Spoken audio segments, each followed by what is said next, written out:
Hello everyone, here we are. We're going to get going with 2nd Chronicles. We're going to do chapter 23, so let's get going. In the 7th year, Jehoiada, now I want to say this before that. We are doing a lot of repeating here, basically Kings and 1st and 2nd Kings and 1st and 2nd Chronicles seem like repeats, okay? And in a lot of ways they are. But there must be something about it that the Lord wants us to learn, okay? So we're going to be obedient and we're going to learn it, all right? So here we go. In the 7th year, Jehoiada showed his strength. Now remember, we left off with Athaliah. She was the evil grandmother of one of the kings who only served for 8 years because he was pretty evil. And he put his brothers to death and everything else. And so he ended up getting killed. Nobody mourned his loss. And his grandmother, or his, I don't know if it was his grandmother or his mother. I believe it was his mother. She ended up ruling for 6 years, and her name was Athaliah. So in the 7th year, Jehoiada, so she did 6 years. Now in the 7th year, Jehoiada showed his strength. He made a covenant with the commanders of units of 100, Azariah, son of Jeroam, Ishmael, son of Jehohanan, Azariah, son of Obed, Messiah, son of Adaiah. Now, this is not spelled Messiah as we know the word Messiah. It's actually Maaseiah, M-A-A-S-E-I-A-H, son of Adaiah, and Elishaphat, son of Zikri. They went throughout Judah and gathered the Levites and the heads of Israelite families from all the towns. When they came to Jerusalem, the whole assembly made a covenant with the king at the temple of God. So they're making a covenant to make him their king. Jehoiada said to them, "The king's son shall reign, as the Lord promised concerning the descendants of David."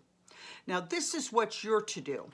A third of you priests and Levites who are going on duty on the Sabbath are to keep watch at the doors. A third of you at the royal palace and a third at the foundation gate. And all the others are to be in the courtyards of the temple of the Lord. No one is to enter the temple of the Lord except the priests and the Levites on duty. They may enter because they're consecrated. But all others are to observe the Lord's command not to enter. The Levites are to station themselves around the king, each with weapon in hand. Anyone who enters the temple is to be put to death. Stay close to the king wherever he goes. So they're protecting their king. The Levites and all the men or the king that they've elected basically to be the king. The Levites and all the men of Judah did just as Jehoiada the priest ordered. Oh, Jehoiada is a priest. Each one took his men, those who were going on duty on the Sabbath and those who were going off duty.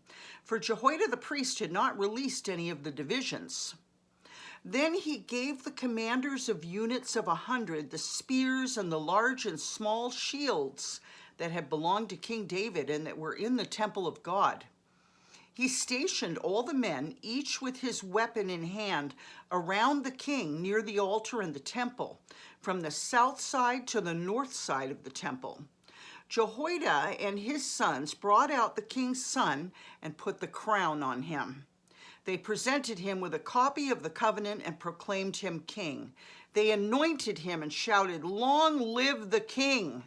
When Athaliah heard the noise of the people running and cheering the king, she went to them at the temple of the Lord. Okay, so her reign isn't over. She's reigned 6 years, and now in the 7th year, Jehoiada the priest has stood up and said, no more of this woman.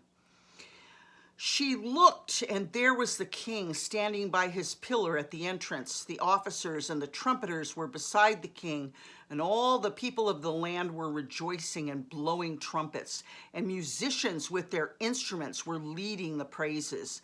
Then Athaliah tore her robes and shouted, "Treason! Treason!" Jehoiada the priest sent out the commanders of units of 100 who were in charge of the troops and said to them, "Bring her out between the ranks and put to the sword anyone who follows her." For the priest had said, "Don't put her to death at the temple of the Lord." In other words, this is where the king was and he was being anointed. Let's not have a death there. And let's not also, do something profane like murdering this woman or putting to death this woman in the temple of the Lord. So they seized her as she reached the entrance of the horse gate on the palace grounds, and there they put her to death. Jehoiada then made a covenant that he, the people, and the king would be the Lord's people. All the people went to the temple of Baal and tore it down. They smashed the altars and idols and killed Mattan, the priest of Baal, in front of the altars. Then Jehoiada placed the oversight of the temple of the Lord in the hands of the Levitical priests, to whom David had made assignments in the temple, to present the burnt offerings of the Lord as written in the law of Moses, with rejoicing and singing as David had ordered. He also stationed gatekeepers at the gates of the Lord's temple so that no one who was in any way unclean might enter. He took with him the commanders of hundreds, the nobles, the rulers of the people, and all the people of the land, and brought the king down from the temple of the Lord. They went into the palace through the upper gate and seated the king on the royal throne. All the people of the land rejoiced, and the city was calm because Athaliah had been slain with the sword. Nothing like a bad leader, right? In this day and age, for those of us who are Trump supporters, we might look at this like it's a Nancy Pelosi. Somehow Nancy has gotten to be the president, and this would be her overthrow, and how happy we would be to see someone who had done such wicked things overthrown. Because remember, Athaliah had the whole royal family murdered because she was so angry that her son had been slain after 8 years of kingship. Joash was 7 years old when he became king, and he reigned in Jerusalem 40 years. His mother's name was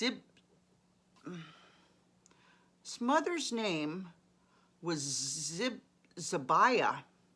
I want to say Ziblah, but it's Zabiah. She was from Beersheba. Joash did what was right in the eyes of the Lord all the years of Jehoiada the priest. So imagine how Athaliah felt coming out and seeing them anointing a 7-year-old. Okay, so she's doubly insulted, okay? All right. Joash did what was right in the eyes of the Lord all the years of Jehoiada the priest. Jehoiada chose 2 wives for him, and he had sons and daughters. Sometime later, Joash decided to restore the temple of the Lord. He called together the priests and Levites and said to them, "Go to the towns of Judah and collect the money due annually from all Israel to repair the temple of your God. Do it now." But the Levites didn't act at once. Therefore the king summoned Jehoiada, the chief priest, and said to him, "Why haven't you required the Levites to bring in from Judah and Jerusalem the tax imposed by Moses, the servant of the Lord, and by the assembly of Israel for the tent of the covenant law?" Now the sons of that wicked woman Athaliah had broken into the temple of God and had used even its sacred objects for the Baals. At the king's command, a chest was made and placed outside at the gate of the temple of the Lord. A proclamation was then issued in Judah and Jerusalem that they should bring to the Lord the tax that Moses, the servant of God, had required of Israel in the wilderness. All the officials and all the people brought their contributions gladly, dropping them into the chest until it was full.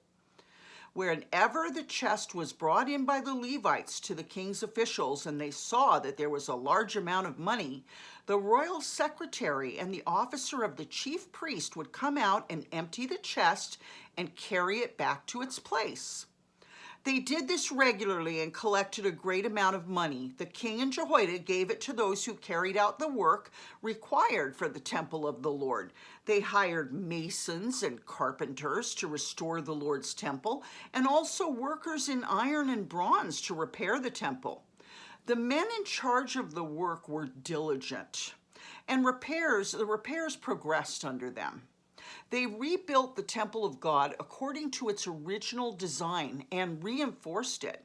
When they had finished, they brought the rest of the money to the king and Jehoiada, and with it were made articles for the Lord's temple, articles for the service and for the burnt offerings, and also dishes and other objects of gold and silver. As long as Jehoiada lived, burnt offerings were presented continually in the temple of the Lord. Now, Jehoiada was old and full of years, and he died at the age of 130.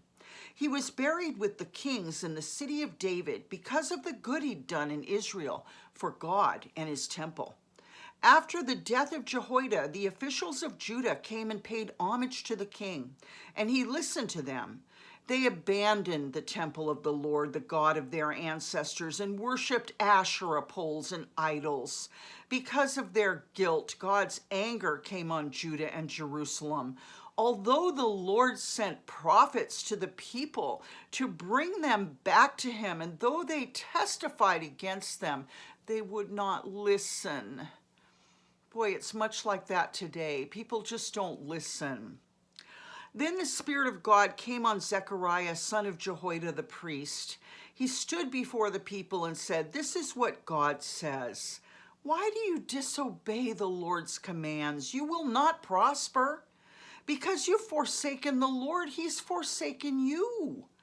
But they plotted against him, and by order of the king, they stoned him to death in the courtyard of the Lord's temple. King Joash did not remember the kindness of Zechariah's father Jehoiada had shown to him, but killed his son, who said as he lay dying, "May the Lord see this and call you to account." People, the Lord sees everything, and he's going to call everything into account. At the turn of the year, the army of Aram marched against Joash. It invaded Judah and Jerusalem and killed all the leaders of the people. They sent all the plunder to their king in Damascus. Although the Aramean army had come with only a few men, the Lord delivered into their hands a much larger army because Judah had forsaken the Lord, the God of their ancestors. Judgment was executed on Joash. When the Arameans withdrew, they left Joash severely wounded. His officials conspired against him for murdering the son of Jehoiada the priest, and they killed him in his bed. So he died and was buried in the city of David, but not in the tombs of the kings. Another one that ended up buried without honor. Those who conspired against him were Zabad, son of Shimeath, an Ammonite woman, and Jehozabad, son of Shimrith, a Moabite woman. The account of his sons, the many prophecies about him, and the record of the restoration of the temple of God are written in the annotations on the books of the kings. And Amaziah, his son, succeeded him as king. A sad story. I mean, the Lord's really showing us that when you don't obey him, okay? So here's the end of this. Amaziah was 25 years old when he became king. And he reigned in Jerusalem 29 years. His mother's name was Jehoadan. She was from Jerusalem. He did what was right in the eyes of the Lord, but not wholeheartedly. After the kingdom was firmly in his control, he executed the officials who'd murdered his father, the king. Yet he didn't put their children to death, but acted in accordance with what's written in the law in the book of Moses, where the Lord commanded, "Parents shall not be put to death for their children, nor children be put to death for their parents. Each will die for their own sin." Amaziah called the people of Judah together and assigned them according to their families to commanders of thousands and commanders of hundreds for all Judah and Benjamin. He then assigned them according to their families to commanders of thousands, and commanders of hundreds for all Judah and Benjamin. He then mustered those 20 years old or more and found that there were 300,000 men fit for military service, able to handle the spear and shield. He also hired 100,000 fighting men from Israel for 100 talents of silver. But a man of God came to him and said, Your Majesty, these troops from Israel must not march with you, for the Lord is not with Israel, not with any of the people of Ephraim. Even if you go and fight courageously in battle, God will overthrow you before the enemy, for God has the power to help or to overthrow. So let me give you an example of this. You know, you don't plan and march into battle with people that the Lord has not anointed you to go with. Like, let's just say, for instance, now, we all know that my granddaughter and I are not speaking, and rightfully so. The Lord has separated us, okay? And it's broken my heart, but that's the way it is. But let's say I wanted to do something and I hired my granddaughter to come along with me. Well, that's not going to get blessed because my granddaughter is not serving the Lord right now. Okay, so I'm trying to just paint a little picture for you here. It's like you don't divide what you're doing with unanointed people or people that don't know the Lord and aren't going to serve him. You're not going to have success that way. You've diluted everything and you've confused the issue, okay? You know, pay attention to these things because we can take a lot from this, all right? Last night we learned that the battle is the Lord's no matter what, and it truly is. Tonight we're learning, you know, don't bring in ungodly people to help fight your battles. It's not going to work. It's not going to get blessed. You know, we've heard all kinds of lessons all through this, so let's pay attention. Amaziah asked the man of God, but what about the 100 talents I paid for these Israelite troops? The man of God replied, the Lord can give you much more than that. So Amaziah dismissed the troops who'd come to him from Ephraim and sent them home. They were furious with Judah and left for home in a great rage. Amaziah then marshaled his strength and led his army to the Valley of Salt, where he killed 10,000 men of Seir. The army of Judah also captured 10,000 men alive, took them to the top of a cliff and threw them down so that all were dashed to pieces. Now, some of these things are things that we haven't heard before. Okay, I don't remember hearing that. Okay, so between the four books, 1st and 2nd Kings and 1st and 2nd Chronicles, we're getting little bits and pieces here and there of different things. Meanwhile, the troops that Amaziah had sent back and had not allowed to take part in the war raided towns belonging to Judah from Samaria to Beth Horon. They killed 3,000 people and carried off great quantities of plunder. When Amaziah returned from slaughtering the Edomites, he brought back the gods of the people of Seir.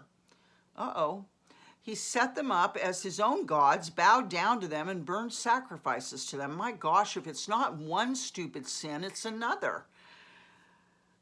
That's me talking. The anger of the Lord burned against Amaziah, and he sent a prophet to him who said, why do you consult this people's gods, which couldn't save their own people from your hand? In other words, you just defeated them. Why are you now bowing down to their gods? And he even went into battle with less than the men he had paid for. He sent those men home, lost the money, went into battle and won. And now from the enemy that he slaughtered, he's taking their gods and bowing down to them. While he was still speaking, the king said to him, have we appointed you an advisor to the king? Stop. Why be struck down? Okay, let's see this again. Oof, this is serious. I'm going to read this paragraph again. When Amaziah returned from slaughtering the Edomites, which would be the men of Seir, he brought back, and remember the Edomites are who? They are Esau's line, the one who Jacob double-crossed him to get the birthright and became Israel, okay? And Jacob paid for that, for doing that. He suffered, okay, in many ways. But now we have the Edomites, okay? He brought back the gods of the people of Seir. He set them up as his own gods, bowed down to them, and burned sacrifices to them. The anger of the Lord burned against Amaziah, and he sent a prophet to him who said, why do you consult this people's gods, which couldn't save their own people from your hand? That's an obvious question, right? When while he was still speaking, so imagine him saying, you know, which could not save their own people from your hand. The king butts in and says, have we appointed you an advisor to the king? Stop. Why be struck down? In other words, why should I command my men to just slaughter you right here in front of me? So the prophet stopped but said, I know that God has determined to destroy you because you've done this and have not listened to my counsel. After Amaziah, boy, that must have made the king angry. After Amaziah, king of Judah, consulted his advisors, he sent this challenge to Jehoash, son of Jehoahaz, the son of Jehu, king of Israel. Okay, this is the other group, Israel. Come, let us face each other in battle. What a dum-dum. I mean, I'm sorry. You know, he's just done something foolish. He's yelled at the prophet about it. Now he's cocky and saying, hey, let's go into war against Israel now. I mean, I just don't get it. But Jehoash, king of Israel, replied to Amaziah, king of Judah, a thistle in Lebanon sent a message to a cedar in Lebanon, give your daughter to my son in marriage. Then a wild beast in Lebanon came along and trampled the thistle underfoot. You say to yourself that you've defeated Edom and now you're arrogant and proud. See, I caught that. And that's what this king is saying. You're arrogant and proud. But stay at home. Why ask for trouble and cause your own downfall and that of Judah also? Like, why drag your kingdom down with you? Amaziah, however, would not listen. And this is the problem with pride, people. Okay? Pride causes our ears to plug up and we don't hear anymore. Amaziah, however, would not listen, for God so worked that he might deliver them into the hands of Jehoash because they sought the gods of Edom. So he's going to get punished now. You know, it's almost like he doesn't know the Lord very well. I mean, I could have foreseen this and avoided this kind of danger, okay? Because I know the Lord just that much to know that if he's angry with me, I need to sit down on my hands and bow my head and be very humble. But this is what it is, okay? So Jehoash, king of Israel, attacked. He and Amaziah, king of Judah, faced each other at Beth Shemesh in Judah. Judah was routed by Israel, and every man fled to his home. Jehoash, king of Israel, captured Amaziah, king of Judah, the son of Joash, the son of Ahaziah, at Beth Shemesh. Then Jehoash brought him to Jerusalem and broke down the wall of Jerusalem from Ephraim gate to the corner gate, a section about 400 cubits long. He took all the gold and silver and all the articles found in the temple of God that had been in the care of Obed-Edom, together with the palace treasures and the hostages, and returned to Samaria.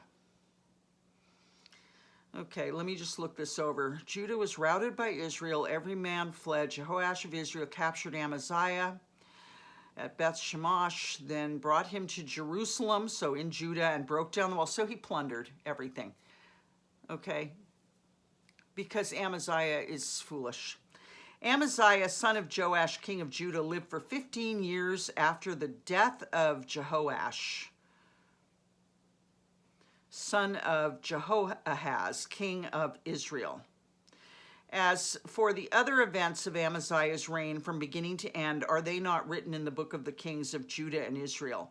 From the time that Amaziah turned away from following the Lord, they conspired against him in Jerusalem, and he fled to Lachish, but they sent men after him to Lachish and killed him there. He was brought back by horse and was buried with his ancestors in the city of Judah. So there's the end of a proud man, okay? So not only did he get into battle with the king of Israel, who called him arrogant and proud, but he continued to beg for battle. So the king of Israel trounced him thoroughly, smashed a whole section around in Jerusalem, and plundered the temple and the palace of the forest of Lebanon, and went on his way and left Amaziah there, only to have Amaziah live for another 15 years and finally just fall so far out of favor that they plotted against him in Jerusalem, and they followed him when he fled to Lachish, caught him and killed him, and then threw him in the graves with his ancestors in the city of Judah, and it does not say he was buried in the tombs of the kings. So we're seeing a few kings here that are just dying without honor because they're foolish, okay? So let's not be foolish. Let's listen to what God is saying to us. Let's take lessons from these kings and their lives. I love you very much. I will see you tomorrow. Hang in there. I know times are tough. As far as anything you see up on my site, you just take what you need and leave the rest, because some of the stuff I just recently put up, I don't even know if it's true. I'm just looking at it myself and going, and saying, wow, even if this isn't true, it's interesting. So just, take it all with a grain of salt, okay? Take what you need, leave the rest. Don't worry about anything that I'm saying. Let's focus on the Bible. Let's focus on what we see happening here, because if you don't build character here through the Bible, through what you're learning here, you got nothing. We've got nothing if we don't have character, especially in these days, okay? So once again, I love you, and I'll see you tomorrow. Bye-bye.